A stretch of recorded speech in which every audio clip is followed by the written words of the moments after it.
here. You know, it's always kind of tough on that. All right, here we go. So I'm glad to be here, and I am hoping, just because there were no flights out, if it's a topic that actually held you here, I'm hoping that's the case. Because the world really has changed, and the people in this room are really important, because we need education to do research on all this stuff. We need classroom practices. They're the best. People are out there kind of trying to find their way, and the people in this room are going to be really important in that process.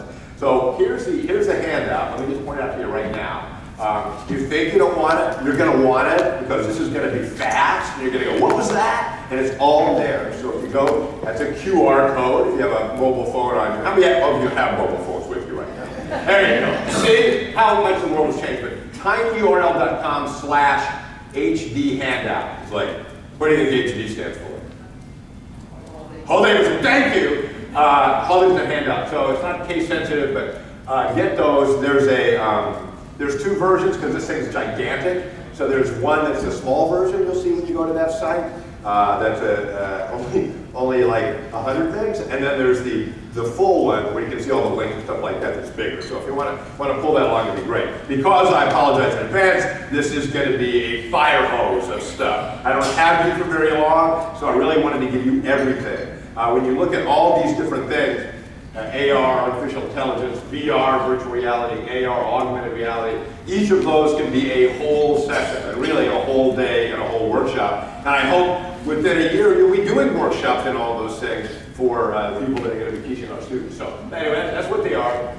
That's the fire hose. Yeah, there it is. And everything gets started. So why are these things important, all this AR, VR stuff? First of all, just to let you know that it's real, it's not a fluke. These are from Forbes, the most valuable companies, brand values in billions of last year, and all of them have an either AR or VR or MR component. And they all absolutely have AI. So they're all working on their own artificial intelligence agents, and we'll talk about those in a minute. But you can see Apple's got Siri, and Google's got Google Home, and all these other things are going on. But what about Coca-Cola? Coca-Cola's not linked to any of this stuff. There's Facebook that spent $2 billion on their VR thing, and Apple, who changed their whole operating system so that it would work on augmented reality on their phones to give them an edge, because Google had already done it with their phones in VR. Well, here's Coca-Cola. Coca-Cola, here's a person in Cleveland, Tennessee, who's working on a bottling machine, and the bottling machine was built in Germany, and rather than have the Germans fly over here, that's an augmented reality set of glasses, looks suspiciously like Google Glass, but isn't.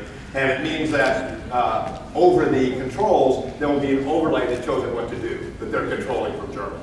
So that's what Coca-Cola is doing. They're just actually using it for stuff. So that's the way it kind of works. Anyway, so let's just go down these in order. Artificial intelligence, Richard talked about it a little bit, and it's really going to be significant. We'll talk about that. I think pretty soon we're going to have a Sputnik moment. I'm in a room with some people remember. How many of you remember Sputnik? Right? What did Sputnik change? Yeah, just about everything in K-12. Because suddenly there was a lot of money in math and science. Right? Because the idea was, suddenly the Russians had sent a satellite over the U.S. What? They could look at us whenever they want. You could see it. Amateur astronomers could track it. And they went, maybe we need to get more into engineering and math and science. That was sort of the first STEM movement. But there you go. So that's what AI is going to be. And we have, if you look at all these different things that are come up on the Scrabble board of education, how much are they going to be real? How much are they going to be important to the American public? So here's a survey that Phi Delta Kappa does every year of what's important to Americans about their schools. And what do you think they said? And they said this about high school, but I think it works for all of K-12. Should they offer career-related courses if it means students spend less time in academic courses? What do you think the American public said? How many think they all said, yes, we should offer real-world stuff, even if it means not doing academics? How many thought they said, absolutely not? They all need to get it. How many are not voting because it's early? Okay, good, I got that. So here's the answer, is that basically 80% of the country said, give them real-world stuff.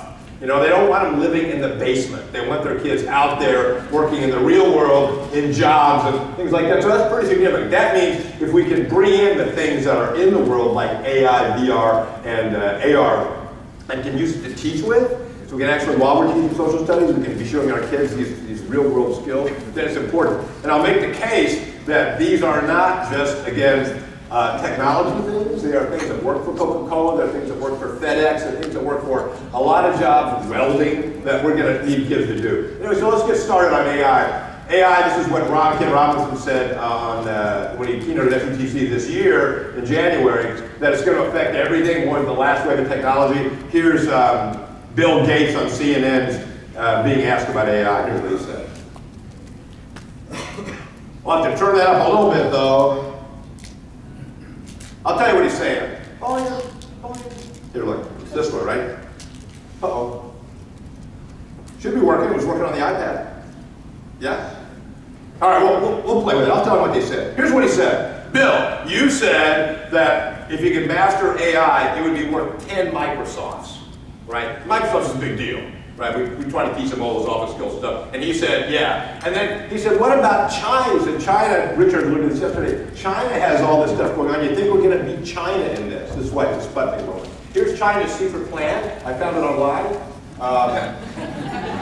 You can find it online too, but there is a whole notion that this is going to be very, very important. So Bill Gates thinks so, Eric Schmidt of Google thinks so. It's really one of those things. So this is China's secret plan. Again, Richard alluded to that yesterday. So we should probably get it started here. These are all these companies' AI that they've been developing, right? So there's everything. Samsung. I have help desk up there because you tend to get real people from when you call the help desk that don't know what they're talking about. And after a while, you start to say, is there an AI there I can text to? You know what I mean? Because they don't seem to know anything about technology on the help desk. So anyway, all these things are actually being developed now. They're out there. So when you think about AI, you think, okay, it's going to really control things. Do we teach things that are practical? Yes. How long have we been teaching driver's ed, right? Why do we teach driver's ed? Why do we teach that? It's not academic. They don't give you a test and you try to get into Princeton. All right, try parallel park. I mean, they don't do that. So why do we do that? Why do we teach that? Yeah, because it's important. It's life-threatening. It can impact the way we live and all those other kind of things. Well, so can a mobile phone. Do we have classes on mobile phones? No. I mean, that's just the way that it works. So we need to think about what we're going to do with AI and these other things to make them work in the real world. Because here's the thing about AIs and driving. You know, there's driver's ed, here's driving. There is autonomous vehicles being developed. It's not a little deal, it's a big deal. There's Waymo. This was a paper 3 days ago. This was even after that accident that Uber had. Hundreds of billions of dollars a year. Waymo bought 20,000 JAGs to drive the people around. And here's the board at a place that's building AI. So this is all people they hired. They want you to apply for jobs there, and they put all the people they hire up on their website. So it's a real thing that's moving on. And I think if we're going to teach drivers training, might as well teach the AIs are going to be driving our cars anyway. So who's doing it? So this is me at Toyota 2 weeks ago, because Toyota thought maybe we should actually teach kids about AI and what things. So this is the design center in Detroit where they're building their autonomous vehicles. Really cool thing with all this technology on the roof and the hood. So we're actually using here we did a virtual field trip that's going to air. Oh, I didn't put the air date on there. I think it's next month. If you go here, you'll see it. These are all free. These are all things where we take kids inside industrial complexes, and you see the technology that they're using. I'm going to show you clips from other things that we do. So this is me, a middle school kid, teaching a machine how to learn. This is machine intelligence. Who would like to play with machine intelligence right now? Okay, so can you come up there? What? She raised her hand like she goes, yeah, I'll do it. It's like, what? I'm called on. So yeah, come on up. So come on up here. Now this one, just give her a hand. Yay! Who are you? Where are you from? My name is Tamika Bolda. I am from the state. Where are you from? Excellent. Okay, good. Well, we're all originally, many of us are originally from England. Okay, so come over here, and we can do the one where we teach a car how to drive, but there's a more fun one that we can do. Do you like to draw? I have no drawing skills. Perfect. Okay, so here. Sounds very scary. No, so I'm gonna disconnect my remote, so I'll give you a mouse to draw with, which will be better. What we're gonna do is go to, I'm giving you this mouse. Here you go. And you can draw here. What we're gonna do is go to a website that has a lot of artificial intelligence things on it, and here's one. These are, you can see, experiments with Google.com. This is all about artificial intelligence. And what we're gonna do is, we're not going to do the driving one because it's interesting, but this is kind of more fun. This is a friendly group, right? So let's launch the experiment. And we'll get to it started. going to do is you're going to be given a thing to draw.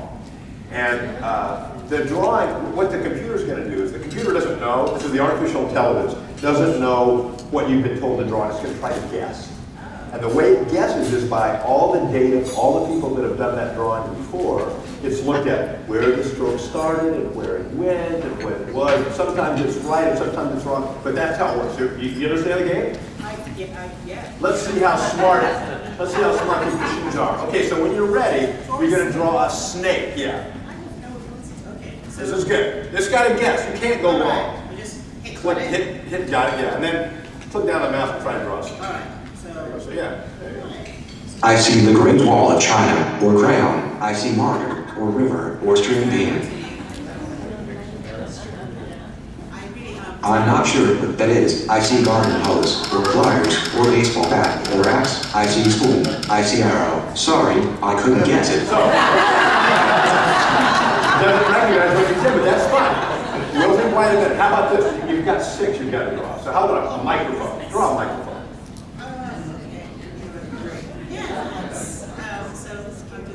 I see bun, or diving board, or pond, or shoe. I see sailboat, or banana, or hockey stick, or marker. I see toothpaste, or shovel, or slung, or wine glass. I see sword, or leg, or house plant, or garden hose. I see shrimp, or dove, or pigeon, or bird.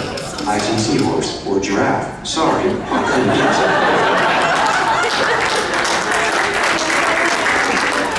This is why you want kids to learn about artificial intelligence now, because it's as stupid as it will ever be. It's just going to get smarter and smarter and smarter. So this is not you. I got that was a microphone, didn't you? I got that was a snake. You didn't get it. It'll show you why in a minute, why you didn't learn. So go ahead and draw a cake. Oh, I didn't see this. I see string bean, or foot, or garden hose, or necklace. I see rabbit's foot, or pillow, or shoe. I see bathtub, or pool, or hot tub. I see oven. I see birthday cake, or Good. Sorry, I couldn't It guess wasn't it. just cake, so birthday cake was something else for it because it's dumb. That's how it works. Okay, so now you're going to draw a necklace. Almost done. I see meat, or string bean, or nose. I see stethoscope. Oh, I know, it's necklace.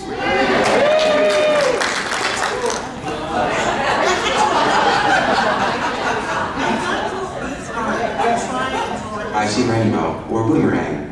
I see snake, or garden hose. I see mouse, or toothpaste, or pond, or shark. I see dolphin, or whale, or skyline, or submarine. I see garden, or fish, or dragon, or lobster, or bread. Sorry, I couldn't guess it. Okay, last one. I think this is 6 of 6. Oh yeah, 6 of 6. So draw scissors. I see line, or string bean, or spoon, or toothbrush. I see water slide, or river, or canoe, or pliers. I see banana, or armor, or clarinet, or the Great Wall of China.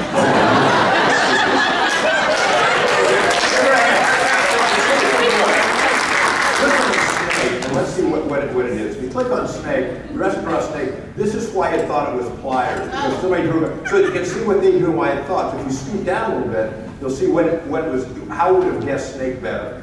It's looking for coils and movement and things like that. It makes sense, but that makes sense to it. Now what happens is it will now learn from your snake.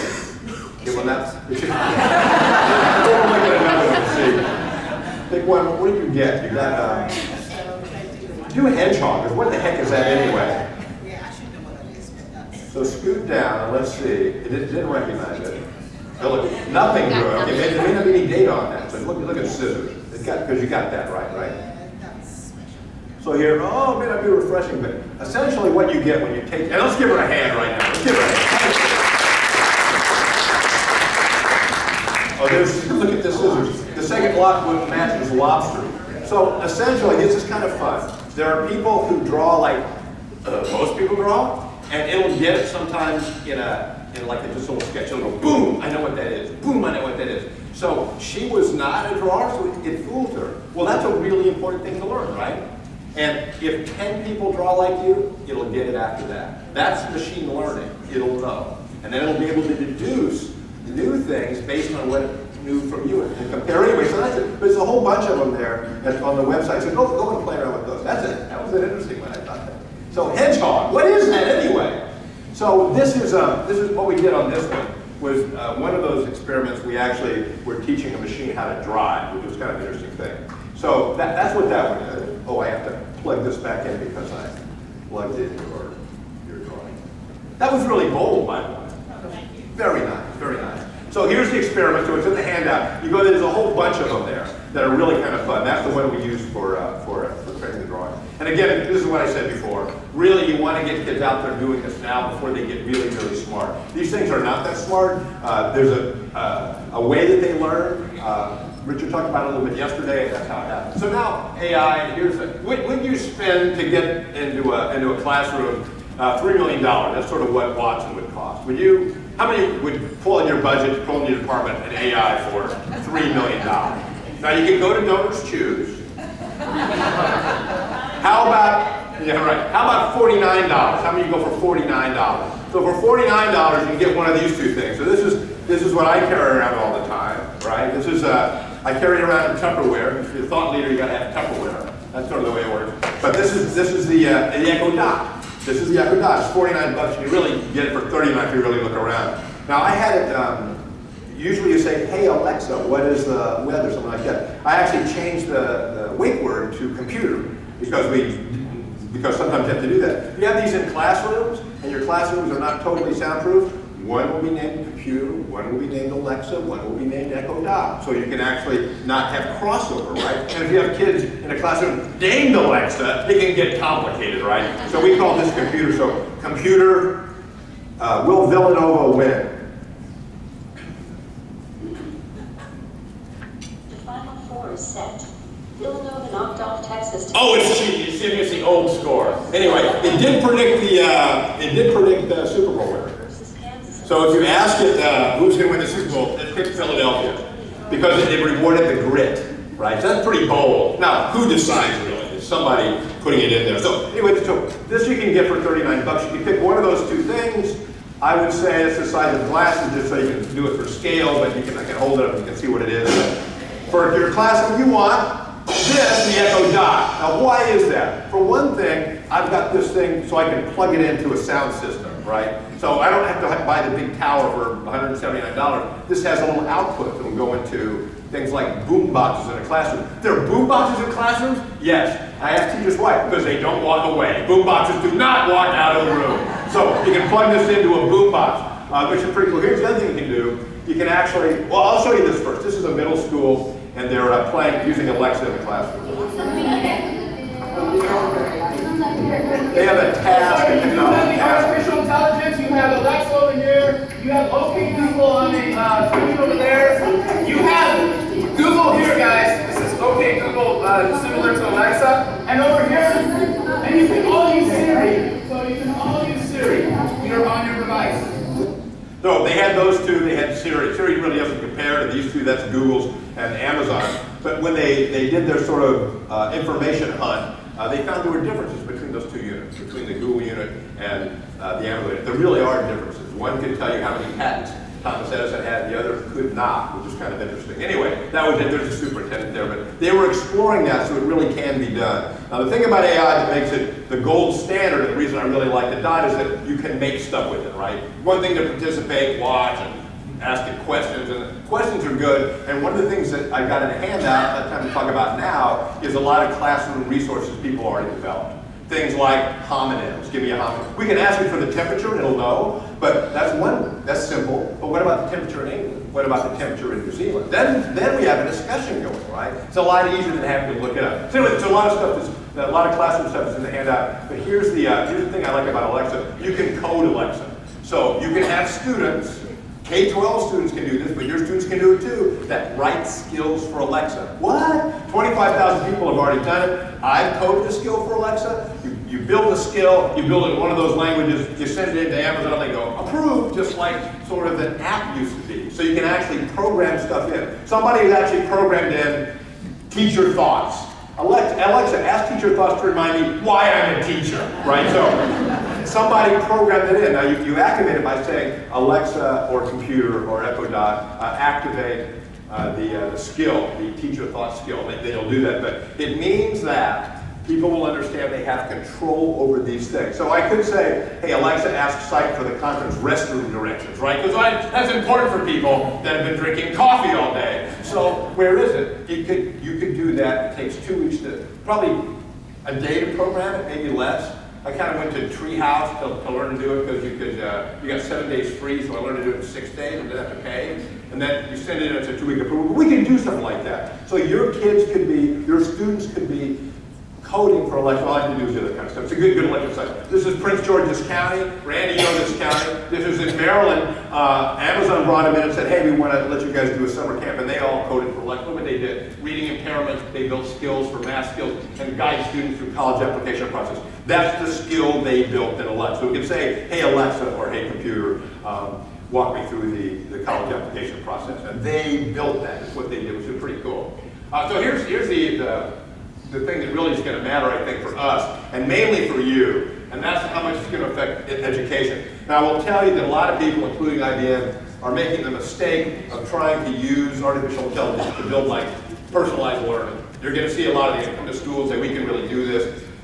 You're putting an AI up against the finest thing a human can do, which is teach well, right? That if you look at any piece of data, you ask artificial intelligence guys, what are you telling your kids to go into? Right? Because guess what? If you're an Uber driver and you have an autonomous car, you're out of work, right? Like that. Just like you got a job like that once you got a cell phone. Anyway, they said, teach. Go into teaching. Go into something that requires face-to-face. The walking around in a classroom, the getting of data, knowing what you do, being able to look at your face, all that stuff is massive. And computers are going to be the last thing they're going to be able to do. So there are people trying to push AI for teaching, but I'll tell you what, where it will go, and where you want to see the industry go, is this. You want to be able to help teachers with all the data and all the resources that are out there. So this is a resource. Yes, this is ours, but it's got 179,000 assets in it. So here's what a teacher can do with it.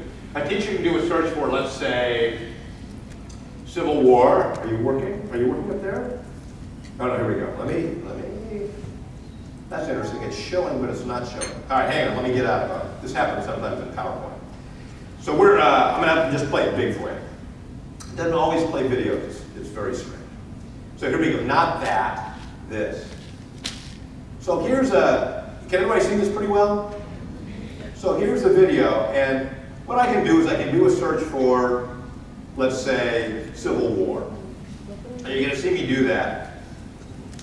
And I can go and do a general keyword search, as a lot of teachers do with a service and an asset. And you go in and you say, okay, here's a Civil War. But notice I can then filter by grade band. So I taught middle school, so I'm going to search for middle school. I can also do a search for videos or text or images. I'm going to do a search for text because I want this to be about reading, to reinforce reading skills. So I'm going to go in and look at Civil War reading passages. I can also then go down to pick a Lexile level. So I want Lexile levels at the middle school on the Civil War between 740 and 1010. So now I've got these results. All right, so there they are, and I can click on this, and I can actually assign it to an individual student. Right? So I've now got an asset by Lexile level, and I can assign it to Benjamin Monge, right? And I can assign that and do that. It works really well in any cloud-based thing like Google Classroom, etc. I can also then go back and say, okay, now I want for kids that read at a higher level, so the 1050 to 1335 Lexile level, and then I get a different set of passages, and I can then go out and assign that to a different student, right? So I'm a middle school teacher, I've got 150 kids. What are the chances I'm going to do this for every kid for every assignment, right? This is powerful stuff, ain't going to happen, right? I mean, it's just going to be really hard. But what if I can do this? Look, I'm going to go big screen again. What if I can open up that service, or any service, right? And waiting for PowerPoint. And I have an artificial intelligence, and I can say this. I can say, okay, teachers, find me a reading passage on the Civil War between Lexile 740 and 1010, and assign it to Benjamin Monge. You think that would make a change in classroom practice? How many think that would be a huge thing to be able to do? This is maybe 5 years away, could be 3 years away, for playing with this right now. This was a woman I talked to from IBM, that's a discovery service, that thing with all those S's in it. They're looking really for a way to make Watson pay off in areas like education. So maybe that's going to happen. But that's going to be a pretty cool, powerful practice, right? Don't let it come in and try to tell my kids which assignments to do. Let it help a teacher find an asset for an individual kid, right? How many agree with that? Because we're pushing for that now. Anyway, that's how that kind of works. All right, so question, we're not going to break from AI. Again, trying to squeeze all this in. We're leaving AI. Any questions about AI? Good. All right, so I'm still going to be here. I'm committed till 5:30. Find me, let's talk. And again, in the handout, at the end, there's a whole bunch of assets from people doing it in classrooms right now, right? That's where I learned the Echo computer Amazon trick, because they've been using it a lot. But here's a simple question, What percentage of the world pianos are sold in China? What do you think? What percentage? Do you need a multiple choice? You guys are bad. Okay, here we go. 5%, 15%, 45%, even 8%, none, all are knocked off. What do you think it's? What do you think it is? 15%. 80. How many people think 15? How many think 45? What's the second one? Any other guesses? The answer is 80%. 80% of Steinway said this. It was in USA Today yesterday. Steinway says that 80% of the world's pianos are sold in China. They're made in Germany, they're made in the US. It's like amazing, isn't it? Things are changing. Things are changing. Anyway, all right, that's the way it works. VR. Let's go to VR. Here's the definition of VR. A computer-generated experience that can simulate physical presence in real or imagined environments. That means you put on a headset. It could be as simple as this, right? Make it literally out of cardboard. Google was really the advocate of this. It's called Google Cardboard, and you can brand it or put your school name on it or whatever you want. It's very cheap, and that's what they do.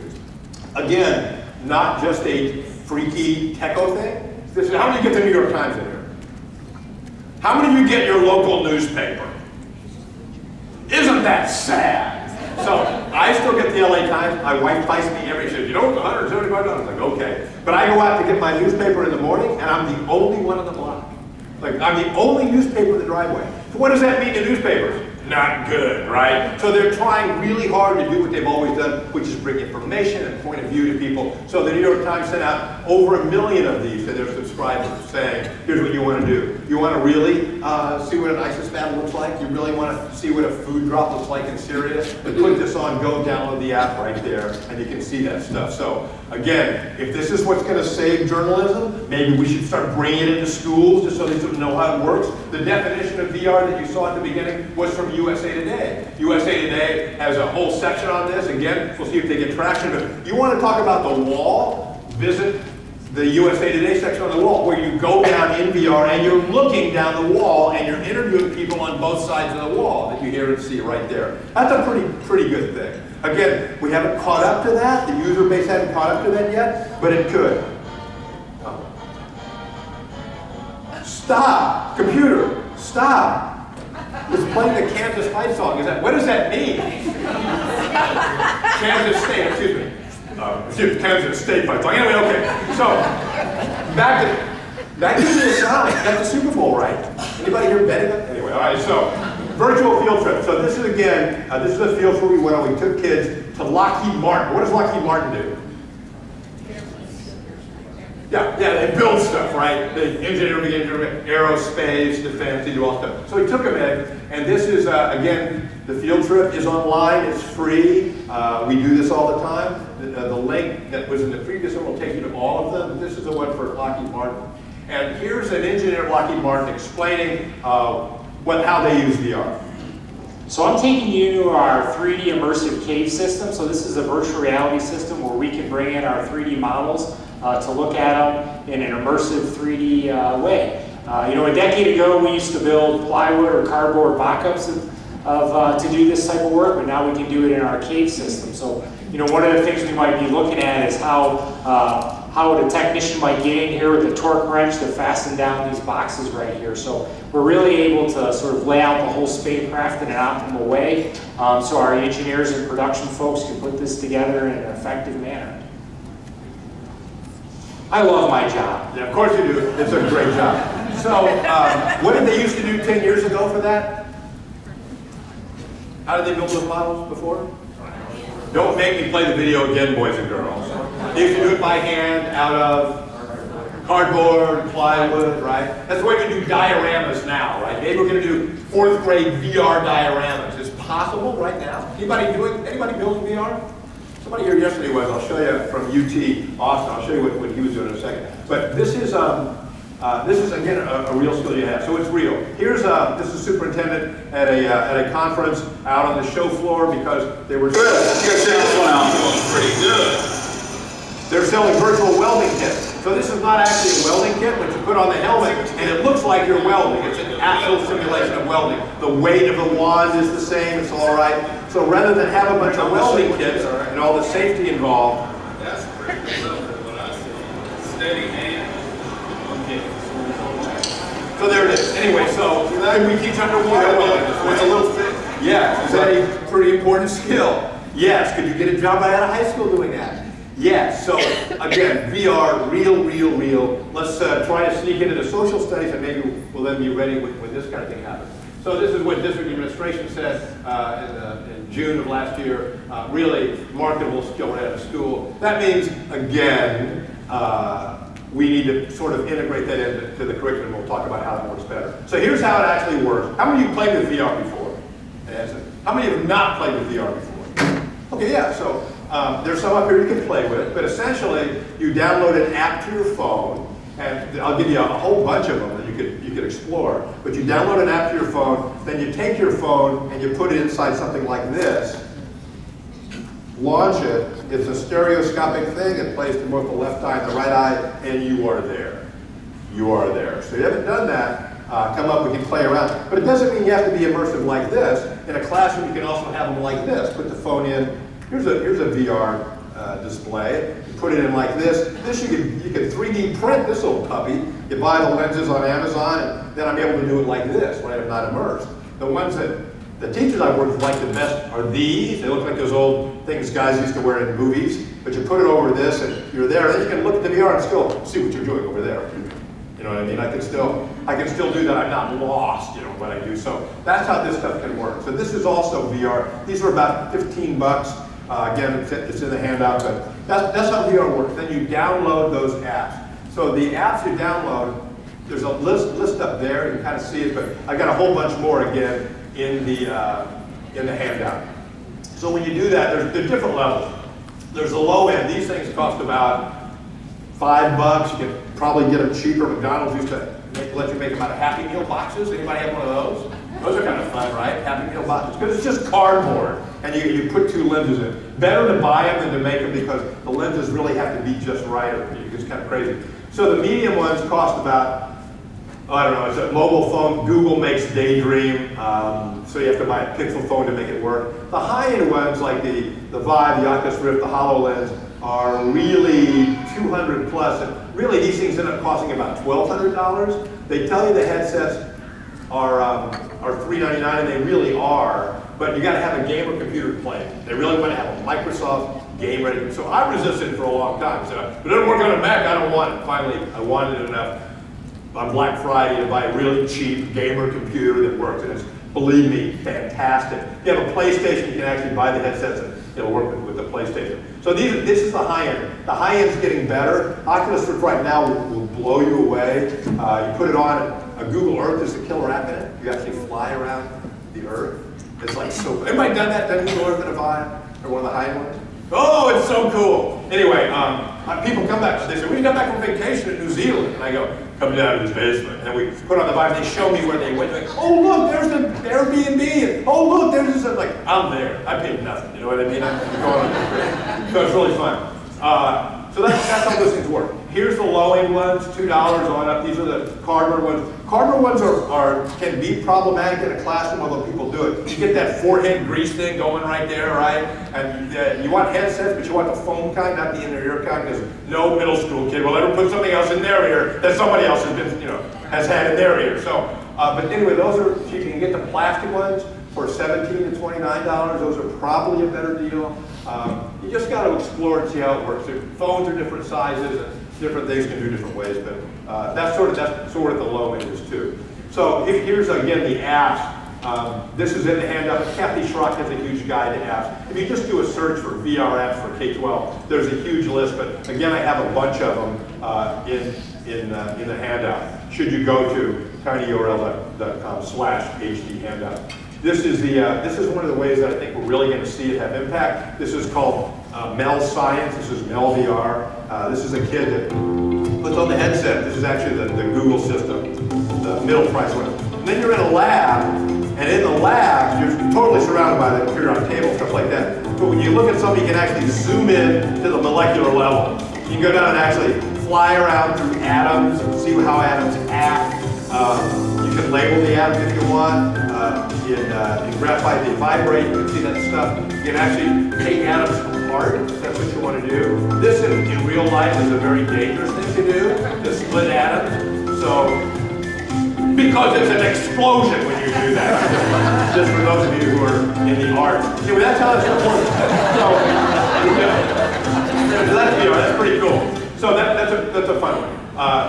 In terms of classroom impact, these are some things that I saw when I go to conferences. I'll always go to people in the class who are actually doing this stuff.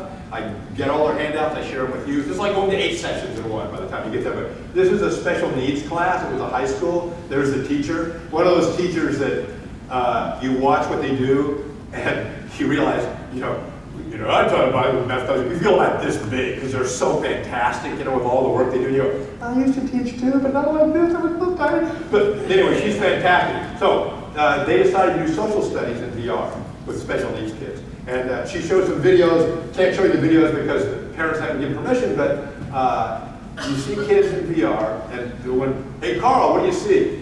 It's kind of blurry here. Well, that was a full sentence from a kid that didn't do full sentences. I mean, there are lots of victories in that, in what they did. So that's where she is, that's what she did. It was really pretty fantastic. They were exploring it for the first time. This is an English language learner class in Texas, where this teacher, again, one of those fantastic teachers, got the cardboard and began to let people go explore things, like maybe where they were from, or news events, or maybe they went to the wall to talk about stuff. And he said, anytime you have a conversation in English, it's a good thing, it's a victory. And they talked a lot in English after they all went to different places and looked around.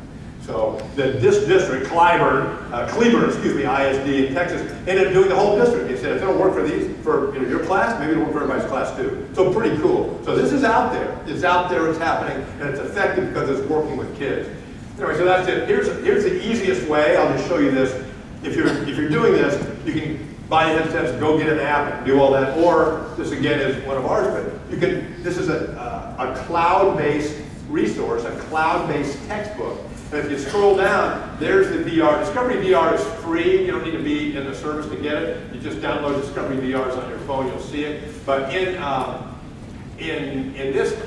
curriculum, in a cloud-based digital textbook, VRs can be built in. So it asks you where you want to see it. You want to see it on a computer. You want to see it on a headset. I said on a computer. So This is Dar es Salaam, Tanzania. So now, kids, this is me looking around. You see the screen capture of it. If you look up, you see the sky in Tanzania. You look down. There's the bus in Tanzania as they're going to the mall. So you see what it's like to sit on a bus.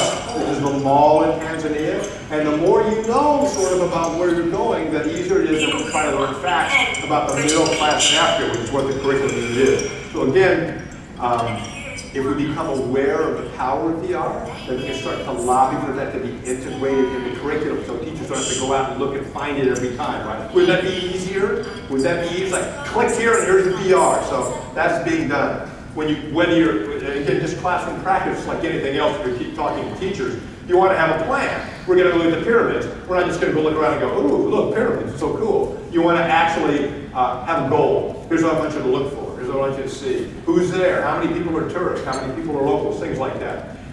Here's a VR lesson plan. Again, these all came from classrooms. I totally ripped them off their presentation, so here you go. You take them and see it. But again, why are we doing it? What do we go for? Kids won't stay in VR for a long time, although the special needs kids stayed in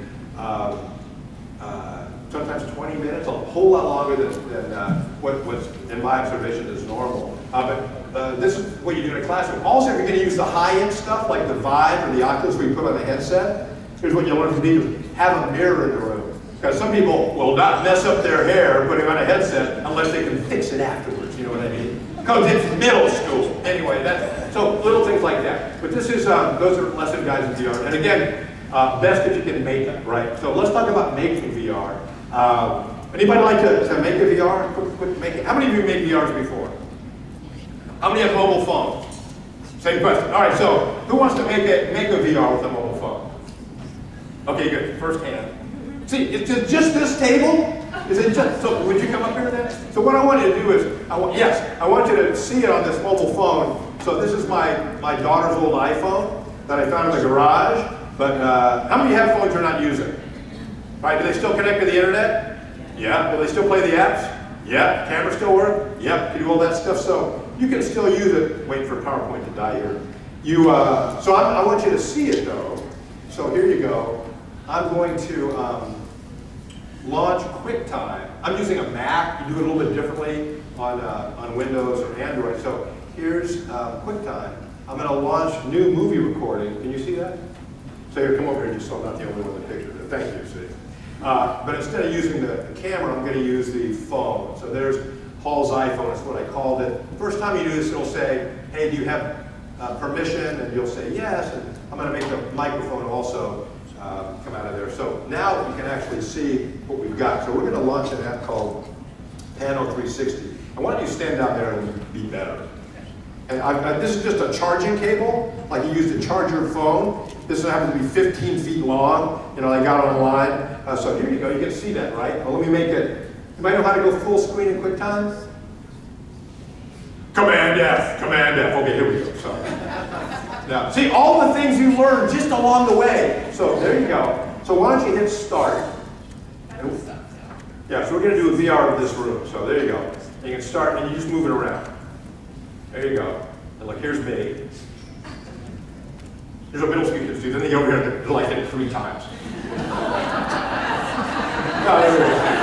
Now go slow. See when it says slow down? That's its way of saying slow down. So, yeah, there you go. See, now keep going. She's sort of pasting it. See how she's building a VR? So this is Pano 360, but if you have Google Street View, and you do on your phones, you can do this in Google Street View. Oh, go to the ceiling just a little bit. Now, how many of people that would really love to do this? Right? There's really kind of people like, oh, every second, every square inch. So if you want to be done, you can hit done.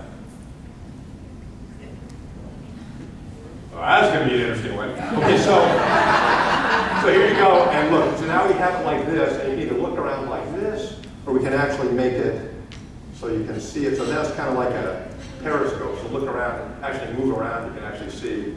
So it's like you could be in that space, right? Zoom in, zoom out, stuff like that. So that's pretty good. How many think you can do that? And your students would be a good assignment to do it. Where would you go? Maybe a dangerous intersection, maybe a business, maybe wherever you want to do it. So let's give her a hand. Thank you. Where are you from? Denmark. Okay, good. Now let's do it a different way. Hey, before you leave. Wait, before you leave. Let's do this one. This is a camera I bought. The last I saw on Amazon was $189, like it's really high end. So see that blue button there? Hold it up and just push that button. And there she's done. Thank you. Give her a hand again. Now she's made a 360. What? There's some little stuff. No, this is a 360 camera. It's got 2 fisheye lenses on both sides, and it shouldn't look all fisheye, but it puts it together. So the software then goes, oh, we want it to look like that. And we did one of those yesterday, didn't we? Didn't we? So while after the keynote yesterday, we went to a breakout, and here's the VR that we made. So look who's there. It's right there. There she is. Is she paying attention? Let's look over and see. So I'm going to look over, see where she's looking. She's looking at, oh, there's Richard. Richard's delivering his keynote. This is the keynote yesterday. So there it is. But we just took a picture just like that, held it up, and if you look closely enough, you can actually see my thumb, which is, because I was holding up the camera, so you can find it. There's me, and look, trying to look discreet. There's my giant thumb, because I'm holding up the picture like that. But that's a single click, and then it's done. But look, it got the ceiling, it got the floor, isn't that pretty cool? So you can do video with this too. It's pretty nifty. Again, this is the Ricoh Theta. This is the Ricoh. It's my favorite. A lot of people have other favorites, but That's the way it works. So let's go back in here again. I hate to launch power through, so I'm going to come out in a second. But that's the Rico thing. And you can do lots of, oh, you know what, I should, damn it, I should have, I'm going back out. This is the machine waiting to let go of the projector. But here's one that, as we talked about these yesterday, somebody saw me holding up the Rico thing yesterday. Look, there you are again. Okay, wait, let's go around. Who's not here today? Anyway, all right, so here's a guy that saw me doing it. He's in the handout, I'll show it to you in a second, but he had already used the Rico Theta to build a virtual tour of the Texas Museum, which is at UT Austin. So those little arrows are built in, and now I can look around in someplace else, right? So now I'm looking around another room in the museum. They built this at UT, and then I click over here and I'll go somewhere else. Again, I'm loading, but I'm going around from VR to VR. So he said, oh, look what I did, which is pretty cool. So I've got the link to this if you want to see it. That's also in the handout. So that's an easy way to do VR. So again, $189, or even if you buy the high-end one at $300, there really is a donor choose thing for a classroom person. You really can get something like that. So there's that. There's the Rico Theta camera. There's another one that a teacher likes to use. So I'll give you this because you can sit flat. You don't have to hold it up. And here's, again, if the idea is to build something with it, this is a VR. So this is it's Shark, so it's Discovery. It's a VR. You can find lots of VRs, 360s. But what we did was this. We used a thing called ThingLink. And see the little numbers there? When you're looking in the headset and you click on it, you see like a video.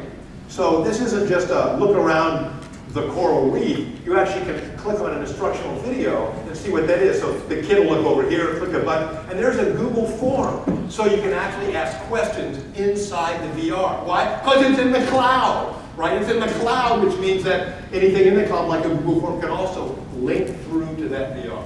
You see the possibilities of that? That's pretty good. It means you go out and you do a VR. This again is ThingLink. Roundme is a free version of the same thing. It lets you take material and put it in. So that's pretty cool. Anyway, here's this is called CoSpaces. Anybody know CoSpaces? So do you like CoSpaces? Yes, I'm not into with pictures. Oh, hang on. Say what? I'm not into with pictures. I'm used to the one where you build your own. Oh, right. So CoSpace, you can actually create your own VR environment there. For those that like reality, though, there's also a that's a joke. There's a thing like this. So this is uploaded a VR that it could be the Rico Theta that we took there. So we look around, and here's this is like a backyard, but there's a library of crafted objects already, sort of a thingiverse, and it means you can take an elephant and put it in your backyard. Right? So we can take the VR that we made and have you sitting next to Brad Pitt, you know, something like that. Which would be not the same as Randy Hansen, I admit. But so anyway, and here's the backyard line. You can actually code this with Blockly. Anybody use Blockly?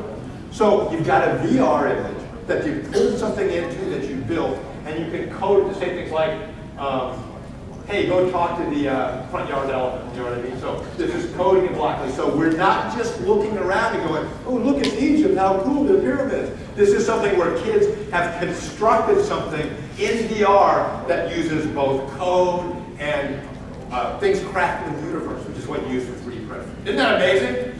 So this is now. There's somebody who's playing with it right now, right? Who's going to play with it in 3 years? Probably everybody. So here's another thing that I think is powerful that I'm glad to show you.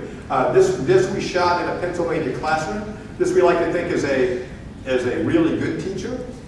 She's using we shot it because she's using a digital textbook, but some people think that means that you just click and drag all day, but you don't. It's all hands-on experiments. Hands-on experiments. Again, this is me. This is in the Little Star app, which is also free, but there's the camera up there. This is me just looking around and doing a screen capture. I'm in the closet right there, that's where I am. I'm in that closet, so that was shot. So this is Martha Ruggi, a teacher in Harrisburg, Pennsylvania, and I can look around wherever I want to see and see what the students are doing.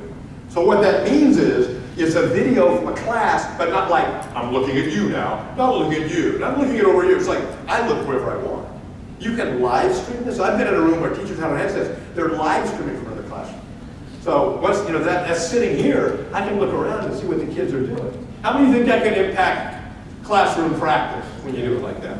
And I found that teachers will let you make videos like this in their classroom if they have total control over who sees it, right? So, you know, I'm your mentor, I need to come visit you, I have to visit, maybe I'll visit you twice, or you know, it's like, I'm putting that sucker on the table, and I can not only see it live, but I can look at it, you upload it, just like I uploaded that picture of you yesterday, and then we can have a discussion about, look at these kids in the back, who are doing this, you know, whatever they're doing, right? Or it's brilliant, you go, I want to see what these kids are doing. So here's all these kids are working in different workstations and things like that. And again, in the app, you go to Little Star is a free app, Little Star, and you look around, you can actually visit the classroom yourself and look and see where you want to go. This again also in the Build It, You Will Come. This is a group from Monterey, it's the state parks in California, we're very big on this. They have a whole session on hacking Google Expeditions. Google Expeditions it's about $9,000, you buy it and sit in a class, everybody sees the same thing, it's all great. But you can hack it and do your own if you want. So this is, again, the handouts here. If you're in California, they'll come visit you. So there's where you go find them. But anyways, again, how to do it. So all this is not to say go back and do this on Monday. It's to say these are things that are happening. VR isn't just look around and, gee, it's Super Bowl or whatever it is. Okay, so it actually has ways to do it correctly. So let's keep going. This is me this is fun. This is me in VR. I am a tree here. I am a tree. So you put on a glasses and you become a tree. And so you first you receive, the lesson starts with, you give the participant a cup of dirt and a seed. It's actually it's a Brazilian seed, I forgot what it is. But you put it in, and you push the seed down, then you put on the headset, and you're the seed surrounded by dirt.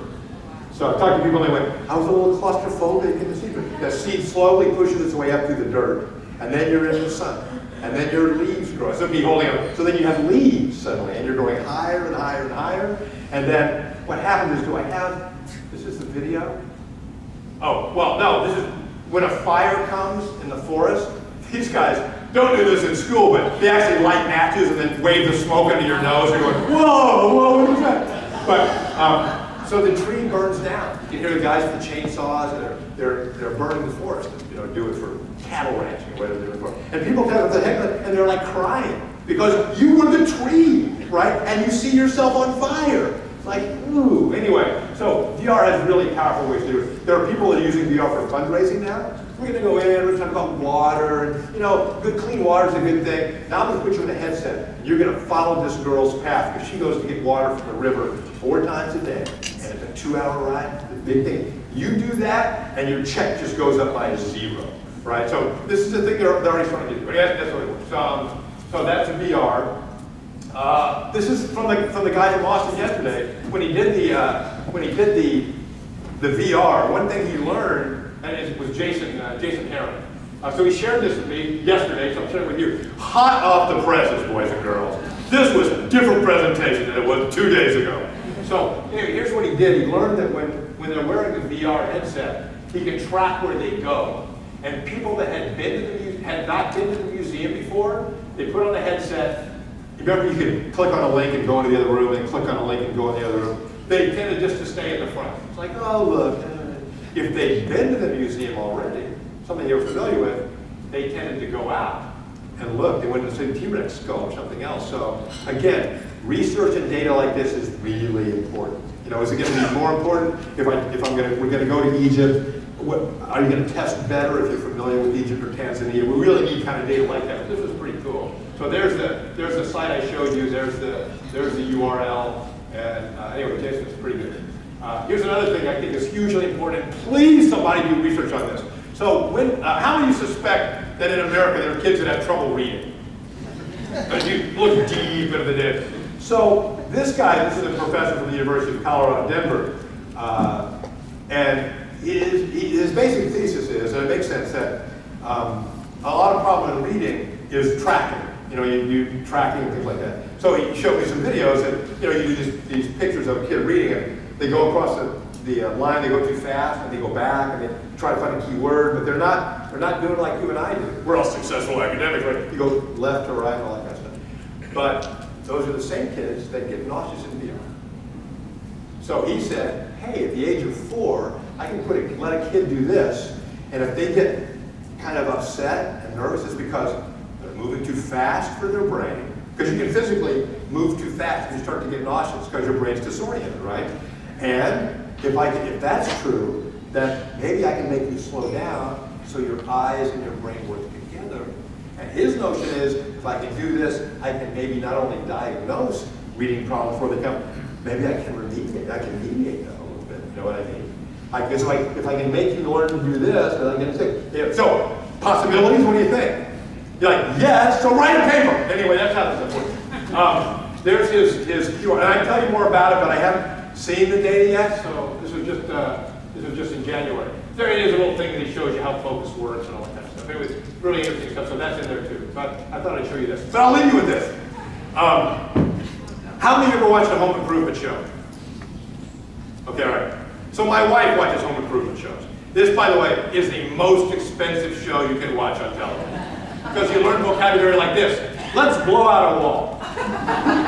Who says that? You know what I mean? That's what, this kitchen is so 2013. Like, yeah. Anyway, if you have a room that you're not proud of in your house, rather than just bring in a headset, people look at it, they will think they're in here. You know what I mean? That's the way it'll work. You have to kind of grope around for the sink, but so that's how it works. All right, number quiz. We're going to very quickly. I'm running out of time. We very quickly do AR. But quick question: how many times a day does the average person touch their cell phone? Going down. How many times a day? 500, 2,000, 10,000. What do you think? High. 200. Some people think more than 1,000. I think people think more than 2,000. The average user, according to Apple, touches their phone 2,270 times a day. Not takes it out, but touches it. Heavy users, over 5,000. 5,000 of these. Anyway, so we do make our tools, and the tools make us. It's kind of interesting. So when we look at these other things, let's talk about it. All right, so AR. I have 5 minutes to do this, although, again, we've got a little break in between, so I'm happy to follow up. But this is pretty cool, too. This is what Apple's rebuilt their operating system for the phone is. This is a Boeing researcher definition from 1990. This is Pokemon Go, right? Is the actual figure in that park? No, it's just an augmentation, right? You see it through your phone. It's not really real. Location-based or trigger-based. Again, the New York Times during the Olympics, if you wanted to stand and do a selfie with Nathan Chen, you could do it on your new iPhone. It only works in the operating system on the new iPhone. At this point in time, but he could actually do little spins and stuff, and you looked around in your room, and there he was. Ooh, how cool is that? Again, newspapers trying desperate to get in front of your face. This is Lockheed Martin again. This is their AR/VR system. Processes. One way that we've done that is through AR, or augmented reality. This is actually our augmented reality work instruction. Here what we have is a target that is looking for part specific, and it will show the work instructions as I push through it. So having someone use 3D work instructions to assemble a three-dimensional part allows for less error. These are all ABS plastic. We have three-dimensionally printed these parts. Let me see if I understand this. We have great prototyping. We're able to use a 3D printer, print the material, you use visual instructions, you put the parts together, and you are able to deliver an error-free work instruction to production. That's wow, right. That's great. So, in other words, a complicated new part, you don't read the instructions. No insert tab A and tab B. It shows you what to do. It says, oh, look, it's this. It's supposed to look like this. So it shows you how to build. I think that's going to be important in manufacturing. Yes, okay, so here's another thing that's fun. This is one machine. What if we could link a whole bunch of machines together, visuals together, like our phones together? Then maybe we could have an assembly like this. This is Magic Leap.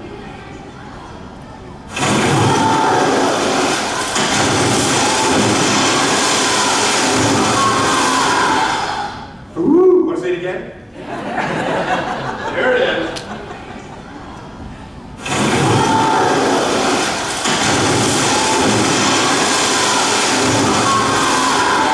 Magic Leap is out there. They've got $1 billion or so in funding.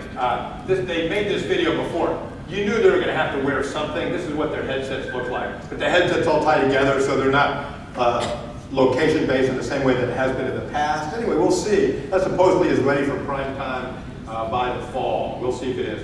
This is what's out there now. This is web-based, but this is Normandy. So can you imagine looking up in Normandy and seeing what was happening in 1944? Would that be a powerful experience? Yes. This is the Museum of London. They've got an app where you can look at it. It's really interesting. When you hold it up, you see what the streets used to look like.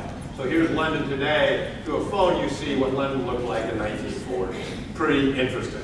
Good. People are building these now in their cities. You just got to find the same photos and hope you have something that hadn't been completely redeveloped. But that's what it's. So look, a woman in a fur coat, guy getting a shoe shine, uniform, stuff like that. Anyway, that's sort of AR. AR, this is one of the new Apple apps. Pretty interesting. None of this is weird breakthrough stuff. This has all been around for a while. But if you look at a banana, the software knows it's a banana and then tells you the ingredients inside the banana. Here's how much potassium is there. Here's how much stuff is there. Imagine how that's going to work. Pretty interesting, huh?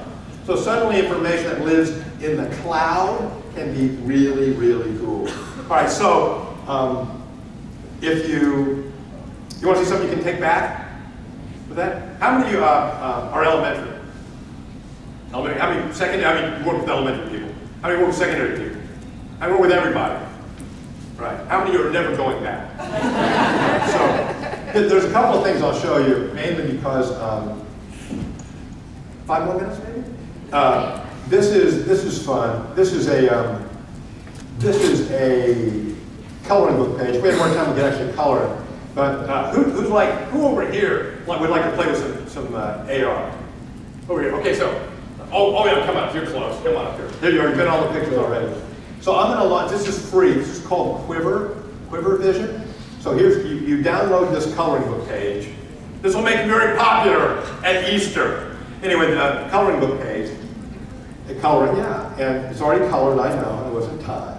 But I'm going to launch Quiver, and we'll go back in QuickTime so everybody can see it. And here's the phone. How do I make it big? Yeah, thank you. So what I'd like you to do is take this, and this is, again, a free app. You download Quiver. It works on Android, works on Apple. And you download the free PDFs and you color them. Now there's instructional ones, but this one's just kind of fun. So this is just a fun one. So you color this bird, and whenever somebody wrote TCU on the side, because apparently they graduated from TCU.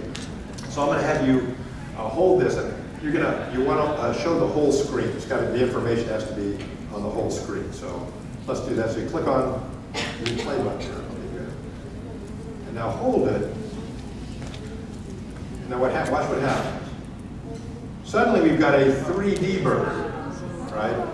So this is a bird that can then walk up my hand. There you go. Isn't that cute?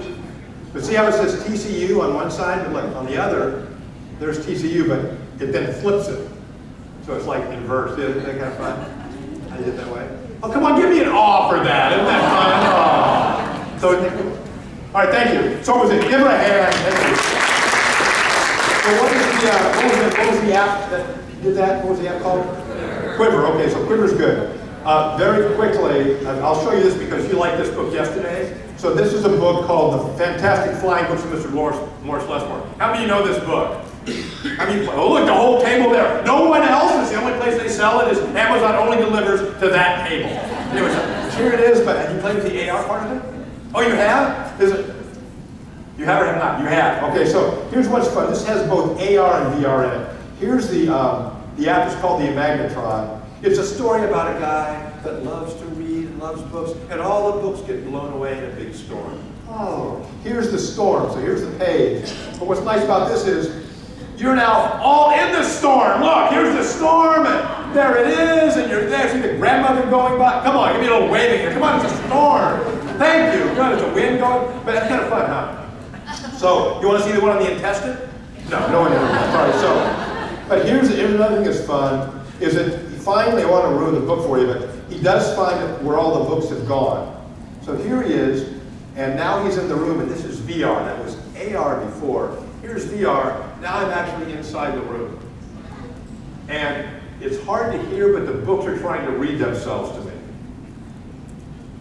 Anyway, so how nifty is that? Anyway, the book's about $14.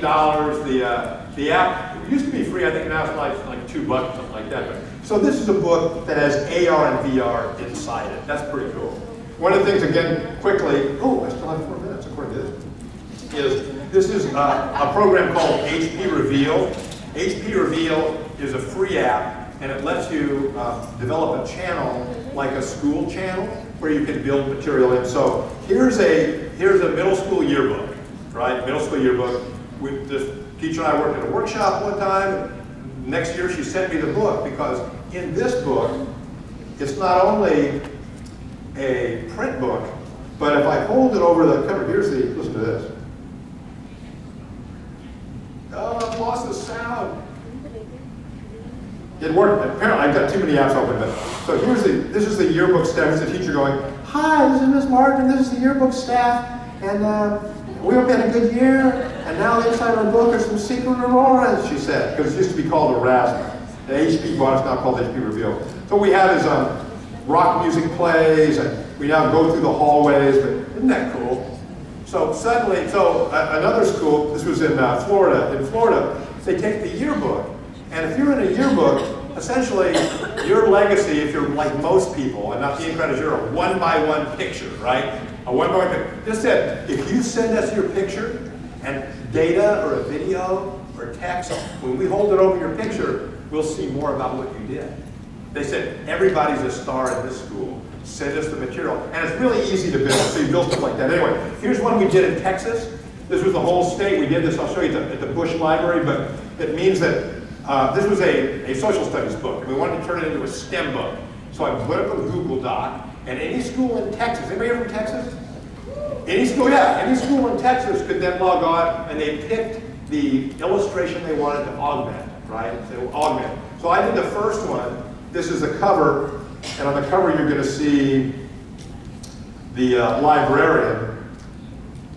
Oh, this also was just working, but here we go. This is the librarian at the Bush Museum and the author of the book. So that's kind of fun. On the inside, we had Barbara Bush do her little introduction. She's telling us then, welcome to the book and all this good stuff, which is terrific. And then throughout, there are pictures of kids who took a social studies book and turned it into a STEM activity. So this is the page where, I have 2 favorites here. This is the page where they talk about how much people made, which is like $1.40 an hour. These kids didn't think that was much, so they translated it into regular dollars. She says, here's how much he actually made. $1.40 an hour doesn't sound like much, but when you put it into today's money, and then they compare it to iPhones and cars and all that kind of, but that's pretty cool, huh? So you add it on top. The overall favorite was this group that sent it in, and these I never met actually, they just submitted it over the web, but they did a whole sketch of Gustav Berglund getting the letter from the South Dakota State Parks. And look, there they are. That's a middle school boy, not a real mustache.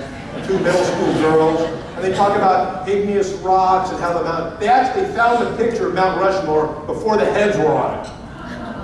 And then it was in black and white, so they said it'd be black and white. Anyway, these are things you can do. How many people have to do to be a useful thing to be able to do constructions like that? Yeah, so that's it. Anyway, so according to this clock, I'm actually over. I'm sorry about that. I believe my daughter's iPhone. And by the way, that is what we call a frankenphone. I showed you all this on a phone that is dead. It has no plans. So you put these in a basket. People come up and use them. You know, it's not. These are donation items. You don't have to have them.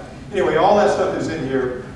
And again, I apologize for going over, but really, that's what it says on this one, which isn't connected to anything else. So the handouts here, there's more examples of AR, VR. If you want to play around with HP Reveal, it really is easy to do. If you don't know how to do, this is AR making it. We just showed some examples of that. But if you want to, this is the yearbook that we put kids' faces in. If you don't know how to do it, there's the teacher. This is me at the George Bush. We don't need that. Here's the Google Doc and all that good stuff. But if you go to YouTube and you do a search for how to do, there's that book. So now we're just moving forward quickly. You'll find it. But anyway, all of this stuff is in the handout. The last thing I'll leave you with is this. This is the Merge Cube. They sell these at Walmart last week for 50 cents. And it's basically an AR thing. You hold it up with the glasses and it turns into a skull or into an adventure game or whatever you want to do. So we showed this at conferences. Teachers went out and bought them by the van load when they went to Walmart. Now, I don't know if they're still only 50 cents some places, $1 another, but the most I've heard teachers said, I bought 179 of them. Because $179, then you've got an AR kit right there. Anyway, that's Walmart. That's called the Merch U. Thank you very much for your time. I'm still here. I'm happy to answer your questions.